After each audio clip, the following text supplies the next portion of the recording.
Аввалин ширкати ватании букмекерии Формула 55 дар самти рушди варзиш, дастгирии варзишгарони муваффақи ҷумҳурӣ ва тарғиби тарзи ҳаёти солим дар байни аҳолӣ як қатор барномаҳоро амалӣ мекунад. Дар ҳамин раванд ширкати ватанӣ таҳти шиори Тоҷикистон ба пеш лоиҳаи навбатии худро роҳандозӣ мекунад, ки дар доираи он беҳтарин парчамбардорони кишвар бо мукофотҳои махсус сарфароз гардонида мешаванд. ширкати ватании букмекерии Формула 55 лоиҳаи навбатии худро таҳти номи Тоҷикистон ба пеш дар соли 2021 таҳризӣ мекунад. Дар доираи амалӣ намудани барномаи мазкур, ин навбат меҳмони ширкати ватании миллии кишвар дорандаи нишони биринҷии чемпионати ҷаҳон дар намуди самбои муҳорибавӣ Сорбон Латипов гардид. Бо барояти ширкати Формула 55 талошу заҳматҳои варзишгари мазкурро ба назар гирифта, бо мақсади дастгирии он ба Сорбон маблағ дар ҳаҷми 10 000 сомонӣ тақдим карда шуд. тӯҳфа ба варзишгари тоҷик зимни баргузори як бохӯрии расмӣ миёни Сорбон Латипов ва роҳбарияти аввалин ширкати миллии букмекерии Формула 55 дар вазъияти тантанавӣ тақдим карда шуд.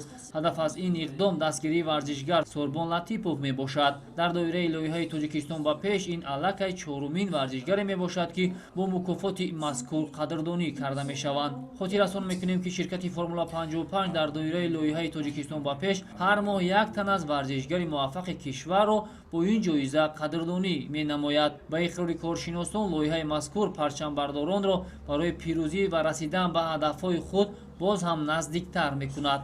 дар навбати худ Сорбон Латипов гуфт, ки мақсад дорад дар соли 2021 дар чемпионати ҷаҳон оид ба самбои муҳорибавӣ унвони қаҳрамониро ба даст биёрад.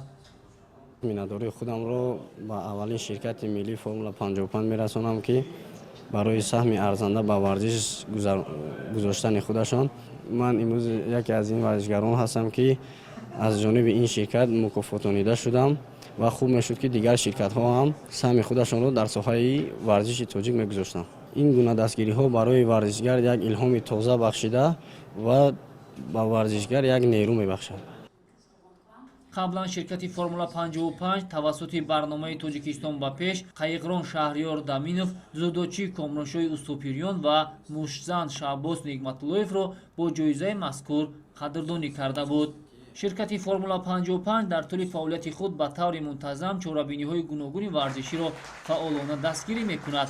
инчунин варзишгаронеро, ки барои ба даст овардани натиҷаҳои дилхоҳ талош мекунанд, дар оянда низ дастгирӣ хоҳанд ёфт. ёдовар мешавем, ки Формула 55 ташаббусро идома дода, дар оянда варзишгарони дигар интихоб ва бо ин тӯҳфа қадрдонӣ хоҳанд шуд.